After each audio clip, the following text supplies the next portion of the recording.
रवित्रिनेत्रं जानुप्रसक्तकरयुग्ममथापराभ्यां चक्रं दरञ्च दधतं प्रियया समेतं दिग्मांशुकोट्यधिकतेजसम् अग्रशक्तिम् अनन्तानन्तदेवेश अनन्तफलदायक अनन्तदुःखनाशाय अनंताय नमो नमः.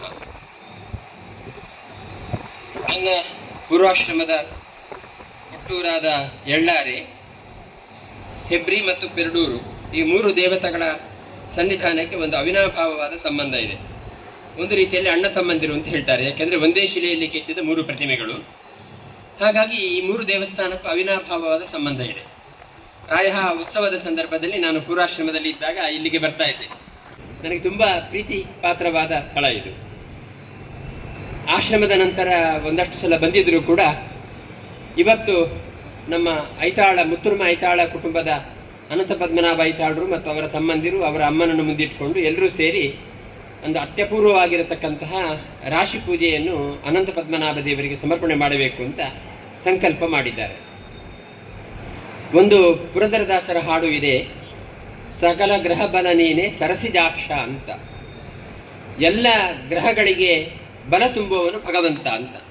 ಅಂದರೆ ಎಲ್ಲ ಗ್ರಹಗಳ ಅಂತರ್ಗತನಾಗಿ ಭಗವಂತ ಇದ್ದಾನೆ ಅಂತ ಹೇಳುವಂಥ ಮಾತು ಇದೆ. ಹಾಗಾಗಿ ಯಾವುದೇ ನವಗ್ರಹ ಹೋಮ ಪೂಜೆ ಏನೇ ಇದ್ದರೂ ಕೂಡ ಆದಿತ್ಯಾದಿ ನವಗ್ರಹ ಅಂತರ್ಗತ ಶ್ರೀ ಲಕ್ಷ್ಮೀ ನರಸಿಂಹಾಯ ನಮಃ ಅಂತ ಸಮರ್ಪಣೆ ಮಾಡ್ತೇವೆ ನಾವು. ಅರ್ಥಾತ್ ಎಲ್ಲ ಗ್ರಹಗಳು ಕೂಡ ಅದರೊಳಗಿರತಕ್ಕಂತಹ ಸರಸಿಜಾಕ್ಷನಾದ ಅನಂತ ಪದ್ಮನಾಭನ ಅನುಗ್ರಹದಿಂದಲೇ ಕೆಲಸ ಮಾಡುವುದು ಅಂತ. ಗ್ರಹಗಳ ಬಗ್ಗೆ ನಮಗೆ ಕೆಲವೊಂದು ಅಭಿಪ್ರಾಯ ಇದೆ. ಕೆಲವು ಗ್ರಹಗಳು ಶುಭ ಗ್ರಹಗಳು, ಕೆಲವು ಗ್ರಹಗಳು ಅಶುಭ ಗ್ರಹಗಳು ಅಂತ ನಮಗೆ ಒಂದು ಕಲ್ಪನೆ ಇದೆ. ವಸ್ತುತಃ ಈ ಕಲ್ಪನೆ ಸಾಧುವಲ್ಲ ಅಂತ ಶಾಸ್ತ್ರ ಹೇಳುತ್ತೆ. ಯಾಕೆಂದರೆ ಶನಿ, ಅಂಗಾರಕ ಇತ್ಯಾದಿ ಗ್ರಹಗಳಿಗೆ ನಮ್ಮ ತುಂಬ ಭಯ ಪಡ್ತೇವೆ, ಯಾಕೆಂದರೆ ಅವುಗಳು ಅಶುಭ ಗ್ರಹಗಳು ಅಂತ. ಬುಧ, ಇನ್ನು ಶುಕ್ರ ಗುರು ಗ್ರಹಗಳೆಲ್ಲ ಶುಭ ಗ್ರಹಗಳು ಅಂತ ನಮಗೆಲ್ಲ ಯೋಚನೆ ಇದೆ. ಮಾಂದಿ ಎಲ್ಲ ಅಶುಭ ಅಂತ. ವಸ್ತುತಃ ಯಾವುದೇ ಗ್ರಹಗಳು ಶುಭ ಅಥವಾ ಅಶುಭಗಳಲ್ಲ. ಮತ್ತೇನು ಅಂದರೆ ಶುಭ ಫಲವನ್ನು ಸೂಚಿಸುವ ಕಾರಣಕ್ಕೆ ಆ ಗ್ರಹಕ್ಕೆ ಶುಭ ಗ್ರಹ ಅಂತ ಹೆಸರು, ಅಶುಭ ಫಲವನ್ನು ಸೂಚಿಸುವ ಕಾರಣಕ್ಕೆ ಈ ಗ್ರಹಕ್ಕೆ ಅಶುಭ ಗ್ರಹ ಅಂತ ಹೆಸರು. ಹಾಗಾಗಿ ಶುಭ ಮತ್ತು ಅಶುಭ ಫಲಗಳು ಬರುವುದು ಗ್ರಹಗಳಿಂದಾಗಿ ಅಲ್ಲ, ನಮ್ಮ ಜನ್ಮಾಂತರದ ಕರ್ಮಗಳಿಂದಾಗಿ. ಹಾಗಾಗಿ ನಾವು ಯಾವ ಜನ್ಮದಲ್ಲಿ ಯಾವ ಕರ್ಮವನ್ನು ಮಾಡಿದ್ದೇವೋ ಮುಂದಿನ ಜನ್ಮಗಳಲ್ಲಿ ಆ ಸಂದರ್ಭದಲ್ಲಿ ಆ ಕ್ಷಣದಲ್ಲಿ ಆ ಗ್ರಹಗಳಿಂದ ಪೀಡೆ ಆಗುತ್ತೆ ನಮಗೆ. ಅರ್ಥಾತ್ ಪೀಡೆ ಆಗೋದಕ್ಕೆ ಗ್ರಹ ಕಾರಣ ಅಲ್ಲ, ಮತ್ತೇನು ಕಾರಣ ಅಂತ ಹೇಳಿದ್ರೆ ಜನ್ಮಾಂತರದ ಕರ್ಮಗಳು ಕಾರಣ.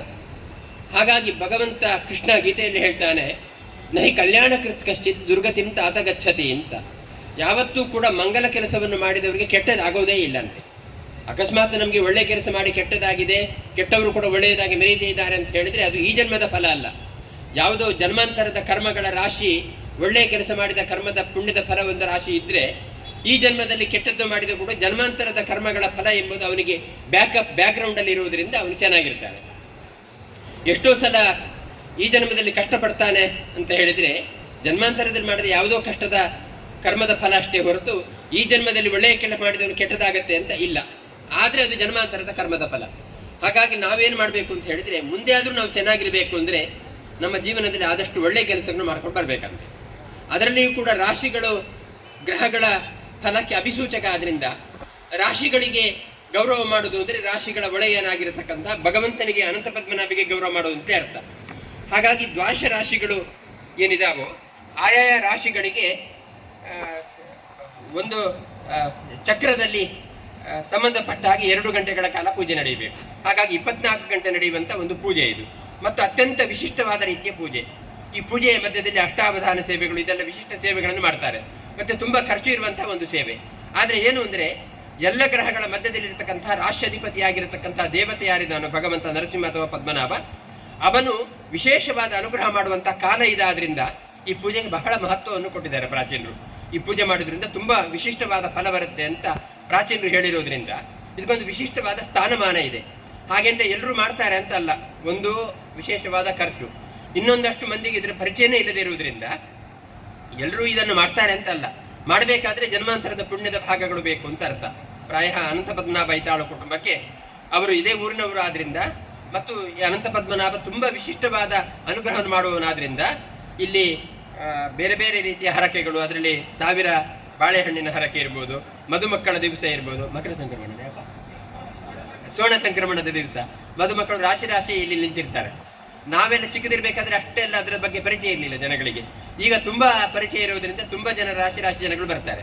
ಹಾಗಾಗಿ ಈ ಅನಂತ ಪದ್ಮನಾಭ ದೇವರ ಸನ್ನಿಧಿಗೆ ಒಂದು ವಿಶಿಷ್ಟವಾದ ಸ್ಥಾನಮಾನ ಇದೆ. ಈಗಾಗಲೇ ಒಂದಷ್ಟು ಜೀರ್ಣೋದ್ಧಾರ ಆಗಿದೆ. ಈಗಿನ ಆಡಳಿತ ಮಂಡಳಿ ಗುರುಕಾರರಿಗೂ ಆಸೆ ಉಂಟಂತೆ ಇನ್ನೊಂದಷ್ಟು ಜೀರ್ಣೋದ್ಧಾರ ಮಾಡಬೇಕು ಅಂತ. ಉದಾಹರಣೆ ಹಾಕೊಂಡು ಪ್ರಮೋದ್ ರೈಕ್ಲೆಗೆ ಆಸೆ ಉಂಟು, ನನ್ನಲ್ಲಿ ಒಂದು ಜೀರ್ಣೋದ್ಧಾರ ಮಾಡಿಕೊಡುವುದು. ಮುಂದ್ಗಡೆ ನಗಾರಿ ಗೋಪುರ ಏನಿದೋ ಅದು ಆಕಸ್ಮಿಕವಾಗಿ ಕುಸಿದು ಹೋಯಿತು. ಅದನ್ನು ಮತ್ತೆ ನವೀಕರಣ ಮಾಡಲಿಕ್ಕೆ ತುಂಬಾ ಖರ್ಚು ಇದೆ.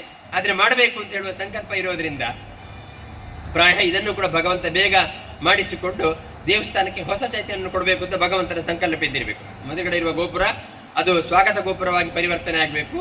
ಆ ಗೋಪುರದಲ್ಲಿ ಇನ್ನೊಂದಷ್ಟು ಚಂದವನ್ನು ಮಾಡಿ ಅದನ್ನು ಅನಂತ ಪದ್ಮನಾಭ ಸಮರ್ಪಣೆ ಮಾಡಬೇಕು ಅಂತ ಹೇಳುವ ಸಂದರ್ಭ ಭಗವಂತನದ್ದು ಸಂಕಲ್ಪ ಇದ್ದದ್ರಿಂದ ಇರ್ಬೋದೇನೋ. ಮತ್ತೆ ಇದನ್ನು ಮಾಡಬೇಕಾದ ಸಂದರ್ಭ ಊರಿನವರಿಗೆ ಒದಗಿ ಬಂದಿದೆ. ಹಾಗಾಗಿ ಎಲ್ಲರೂ ಸೇರಿ, ವಿಶೇಷವಾಗಿ ದಿನೇಶ್ ಅಡಿಗರು ನಮ್ಮ ಮೇಲೆ ಭಾರಿ ಅಭಿಮಾನ. ದೊಡ್ಡ ಯೋಗ ಕೊಟ್ಟಿದ್ದಾನೆ ಭಗವಂತ. ಸಂಪಾದನೆ ಮಾಡಿದನ್ನೆಲ್ಲ ಖರ್ಚು ಮಾಡಲಿಕ್ಕೆ ಎಲ್ರಿಗೂ ಮನಸ್ಸು ಬರೋದಿಲ್ಲ. ನಮಗೋಸ್ಕರ ನಾವು ಅನುಭವಿಸಬೇಕು ಅಂತ ಹೇಳುವ ಆಸೆ ಇರಲೇಬೇಕು, ಅದು ಶಾಸ್ತ್ರದಲ್ಲಿ ಹೇಳುತ್ತೆ. ಜೊತೆಗೆ ಧರ್ಮಕ್ಕೆ, ಯಶಸ್ಸಿಗೆ, ತನ್ನ ಅಭಿಷೆಯನ್ನು ಪಡಲಿಕ್ಕೆ ಎಲ್ಲದಕ್ಕೂ ಖರ್ಚು ಮಾಡಬೇಕು ಅಂತ ಒಂದು ಸಂಪತ್ತಿಗೆ ಒಂದು ವಿಧಿ ಇದೆ, ಧರ್ಮ ಯಶಸ್ಸಿರ್ಥಾಯ ಅಂತ. ಅದರಲ್ಲಿ ಧಾರ್ಮಿಕವಾದ ಅಂಶವನ್ನು ಕೂಡ ನಮ್ಮ ಸಂಪತ್ತಿಗೆ ವಿನಿಯೋಗ ಮಾಡಬೇಕು ಅಂತ ಹೇಳ್ತಾರೆ.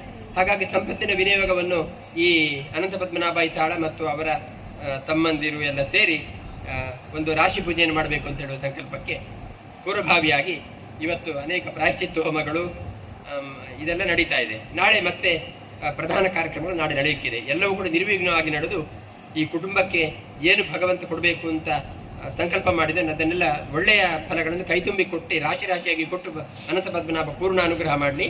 ಊರಲ್ಲೇ ಇರಲಿ, ಎಲ್ಲೇ ಹೋದರೂ ಕೂಡ ಅನಂತ ಪದ್ಮನಾಭ ದೇವರು ಇವರ ಹಿಂದೆ ಇದ್ದು ಇವರಿಗೆ ಸಹಾಯ ಮಾಡಲಿ ಅಂತ ಹೇಳ್ತಾ ನಮ್ಮ ಮಾತನ್ನು ಮುಗಿಸ್ತೇವೆ.